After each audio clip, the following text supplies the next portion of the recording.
Hi, welcome to Sugar Free. This is the daily reading for Thursday, the 16th of May. I wanted to say September then. Strange. Anyway, 2019. I hope you're well, wherever you are. 3-card Major Arcana reading, possibly with some clarifiers. Then one from the Swords, one from the Wands, one from the Pentacles, and one from the Cups. And give it another shuffle.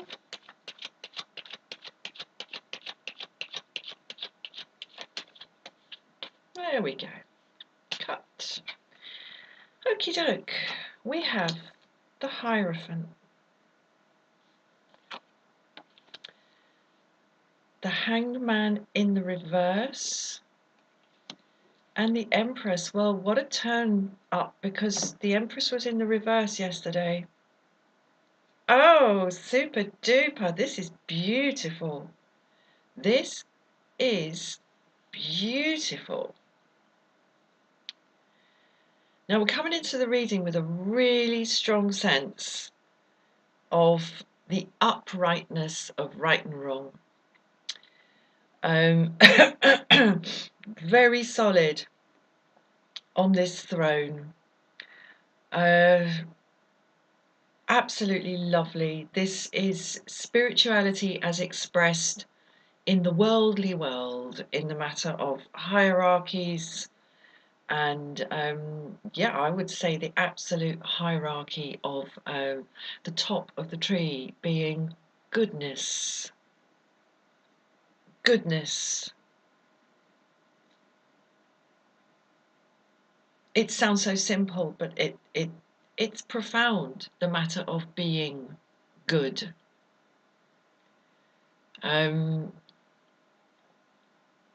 Because there are so many temptations to be otherwise. Anyway, perhaps more of that later, but here we are, coming in as the Hierophant. Absolutely lovely. In the middle of the reading, we have the Hangman in the reverse. So, okay, hold on, more complex than I thought.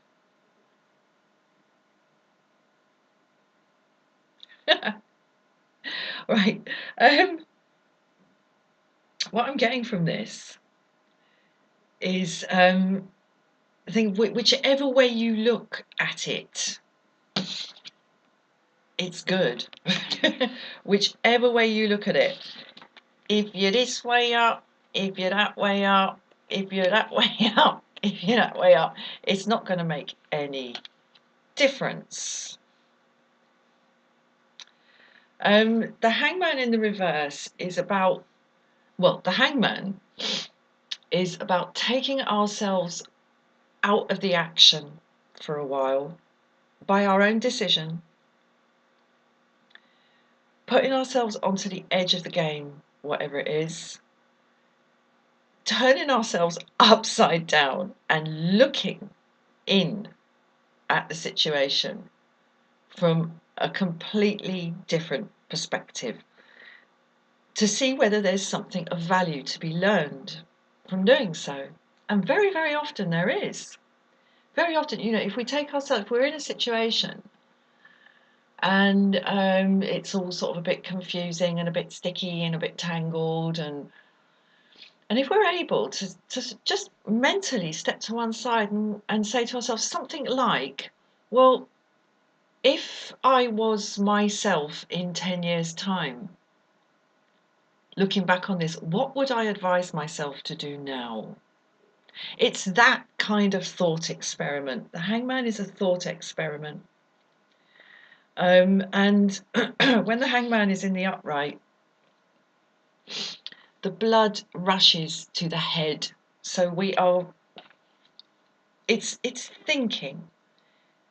It's an interesting combination of thinking and not acting. But today it's in the reverse. So I would say we have not thinking and acting. However, it's sitting in the middle of the reading as the fulcrum card, as the veil. So it's kind of blocking our vision today, and keeping this energy separate from this energy. So I need to have a little think about that because it's quite complex. It's absolutely beautiful, but it's quite complex, as ever.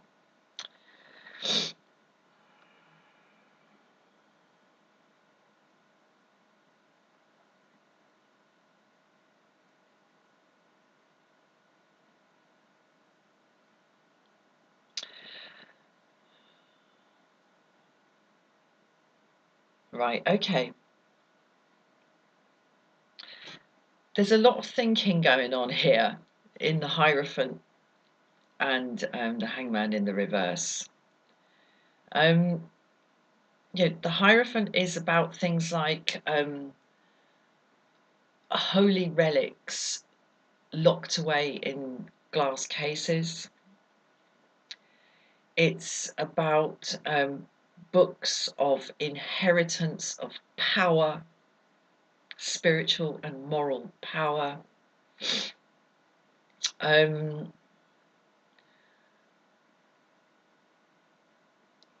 Yeah. And there's an unthinking nature to it today. And nature, fecundity, the mad way that plants will grow off in this, that, and the other direction, and that,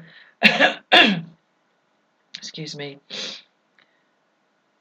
cats, for example, will suddenly like jump off in some crazy direction for no apparent reason. It's the giddy, inexplicable progress of growth today in the Empress card.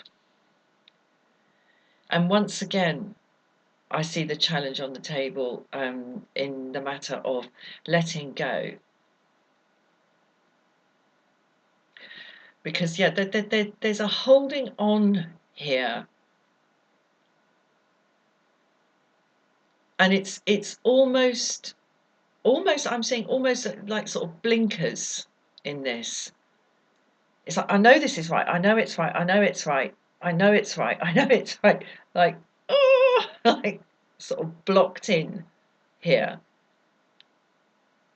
Whereas the fact of the matter is, everything is up for grabs. Absolutely everything in this most beautiful explosion of creativity here. Okay, I'm definitely going for a clarifier. Definitely going for a clarifier. I want to know more about this. Okay. Right, we have the Lovers in the upright.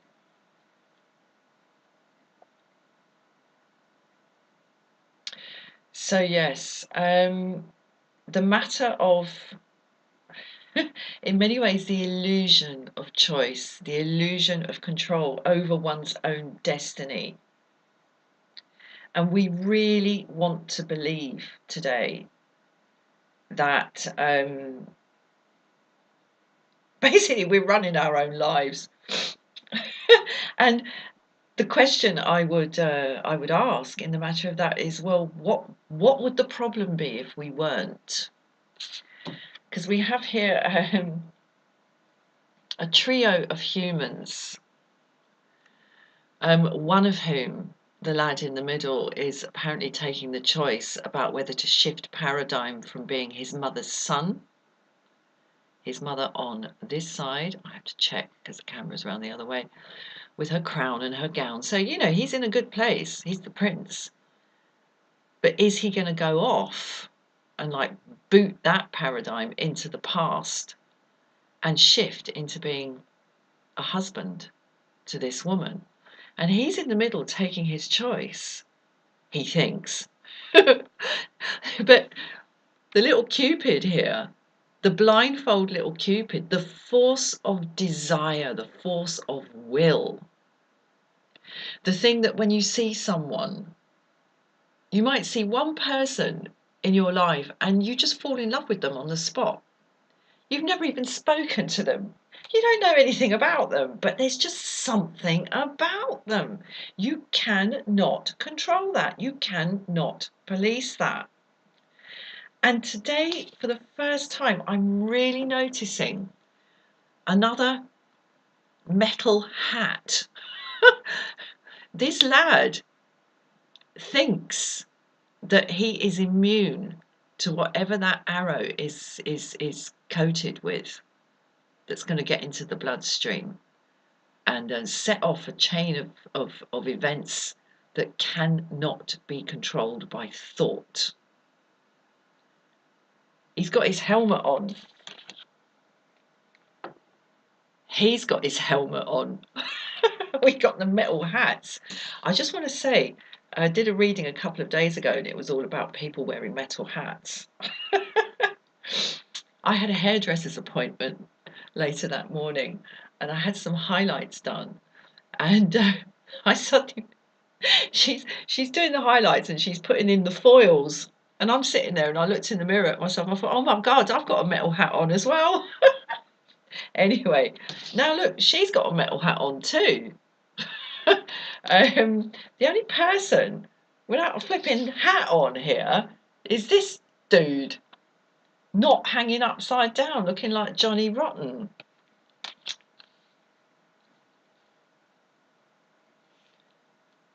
She's not trying to protect herself from anything because she is the force of nature. She doesn't need to. She's got that hat on because she's the queen. She's the queen of the universe. She is the Shakti. She is the energy that makes everything grow, and it cannot be policed.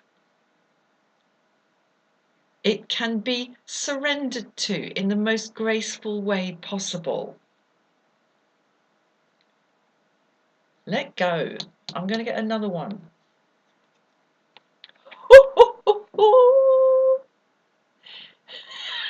The devil. Right, okay, well, that complicated matters, didn't it?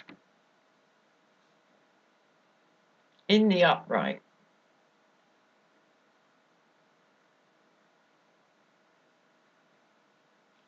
Okay. What you need to know today is in your guts. It's not in your head. It's in your gut. The scientists, bless them, have found out that the gut has brain cells in it.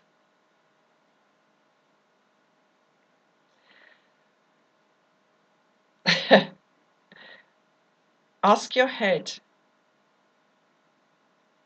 Ask your heart. Go with your gut. I'm going to pull one from the swords. Okay. We've got the Five of Swords. Well, in the matter of the battle between head and heart, or head and mind and gut, there can be no winners. In the West, we have this very unhelpful notion that the mind and the heart are separate things. And the fact that they found brain cells in your entrails really should tell us that that's a false model of human functioning.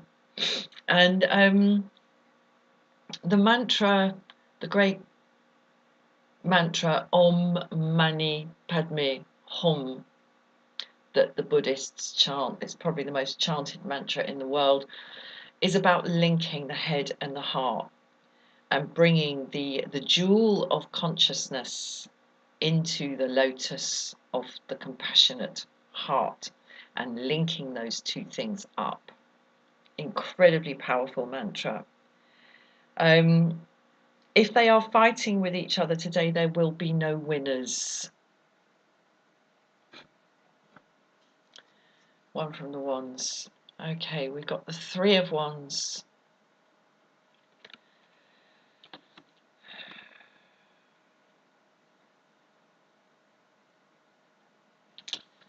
Okay, turn your back on this battle between head and heart. There's nothing to be won there. Not in the battle. The victory in the matter of head and heart is in their union.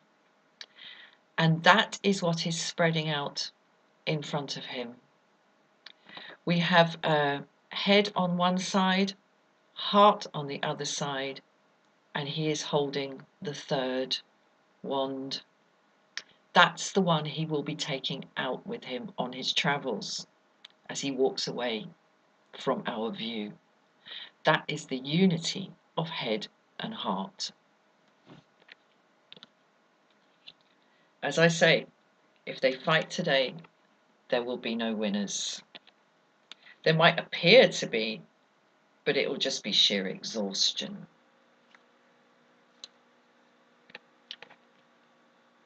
Four of Pentacles.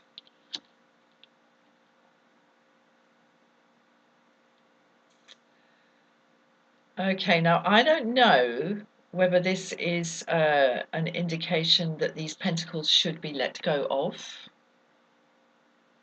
because there is a rather desperate holding on to them here. All bases covered, except for the one on the head. I mean, anyone could come along and just like take that away, couldn't they?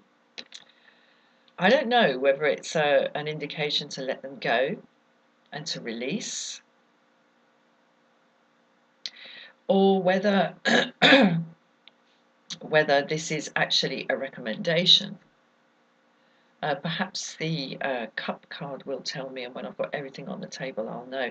It does just strike me that we have head and heart here.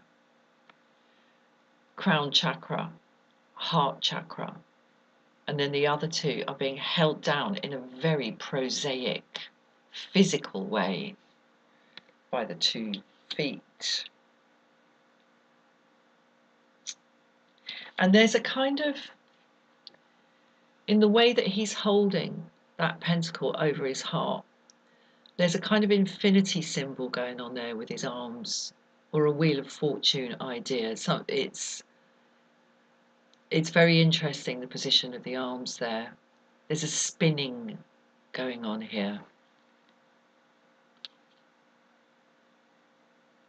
Anyway, let's get the cup. 2 of Cups. How wonderful. Again, unity, the bringing, excuse me, the bringing together of opposites. Opposites attracting. And there being enough of the male in the female and enough of the female in the male for mutual recognition and respect to be present. And when these things come together, the caduceus of healing rises from the cups. The DNA rises from this union, which brings creation and new life. It's all on the table today. Now, I think the key to this 4 of Pentacles, which is the most mysterious one I find on the table today, is somehow linked with the 5 of Swords, the energy of the unwinnable battle.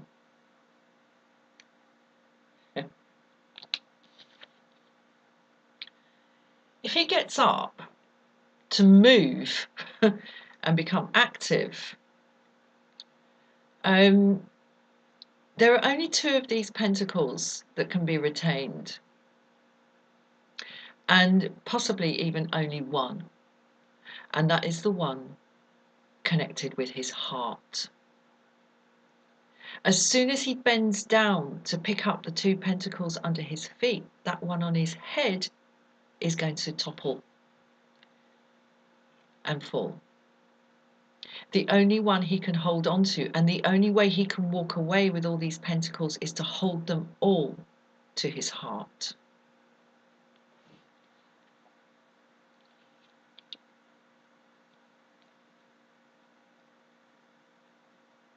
Through union of mind and emotion, thought and emotion today, and